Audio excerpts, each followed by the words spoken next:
Welcome back. We've been bringing you a look at international news in this half hour. Events planned around the world now are to mark the centenary of Nelson Mandela's birth and the global nature of his legacy. Several are due to happen in the United Kingdom, with a major gala dinner being held in London tomorrow night, kicking things off. For a preview of that event, we cross live to our correspondent in the UK, Paul Barber. Paul, what's it all about? Yes, this is the Global Gift Centenary Dinner being held at the Rosewood Hotel in central London, so a very glitzy affair, and it's being hosted by the South African television personality Bonang Matheba, and it's certainly going to be a big event. It's the first time that the gala has been held in association with the Nelson Mandela Foundation. It's a charity gala that's held every year in London, but this is the first time that they're working together with the Nelson Mandela Foundation in this centenary year. Bonang Matheba very excited to be asked back. She was here for the gala last year, but they asked her to come back and host it. And she said that celebrating Madiba on such a global scale fills my heart with so much joy. I'm beyond honoured to be part of an evening of hope and inspiration. So we'll be speaking to Bonang down on the red carpet on Tuesday evening. Many other celebrity backers of that Global Gift Foundation will be there, including Vanessa Williams, the American singer and actress who first shot to fame in the 80s, actually, as the first African-American to be crowned Miss America. She's the honorary chair of the Global Gift Foundation. We'll also be seeing Pamela Anderson, the famous American actress known, of course, for Baywatch, and the British singer Beverly Knight will be providing the music. So certainly a very glamorous affair, a very glamorous evening, but with a very serious mission and message at its core. So more coverage on SABC News on Tuesday. All right, thanks. We look forward to that. Somehow Pamela Anderson and Madiba, there's a tenuous link there. Paul, what else is planned in Britain around the centenary?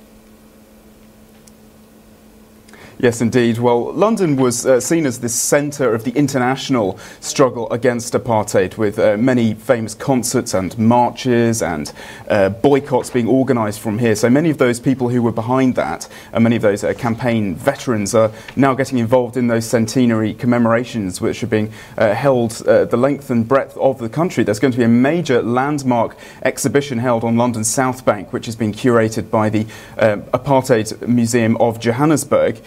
Just to really bring the message and the memories of apartheid to a whole new generation of British people. And that's being organised by Peter Hain, who's a politician who was also a very prominent anti-apartheid campaigner. And we were talking to him just not long ago, and he was saying that we continue to uphold Nelson Mandela's name in this world of desperately bad leadership. He stands as a symbol of good leadership. So certainly a big motivation to be holding many events, and as I said, some small, some big. And Liverpool is a city with a very close affinity with Nelson Mandela, and they're holding a special, they're creating this special symbolic statue and island in the middle of a lake in Liverpool to symbolise Robben Island, and certainly events in Scotland. And just this is seen as a fantastic opportunity, really, to remind people of Nelson Mandela's values, universal values that he embodied so well in his lifetime.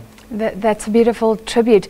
So Nelson Mandela has this massive legacy, but the UK also going mad about a baby with no legacy at all, a newly born royal baby. And I don't know how it is there, Paul. Here we also try not to care, but a lot of people are actually interested. Just give me a sense of how big this is in the UK today. Well, we knew it was coming. We had some hint a couple of days ago, or a couple of weeks ago in fact. They started putting barriers up outside the hospital, but the royal family had not given us an actual date that this new baby, now prince as we know, baby boy, was due. We did hear in September that Kate Middleton, or the Duchess of Cambridge, was pregnant. We found out much sooner than I think they wanted us to know, because she had this severe form of morning sickness.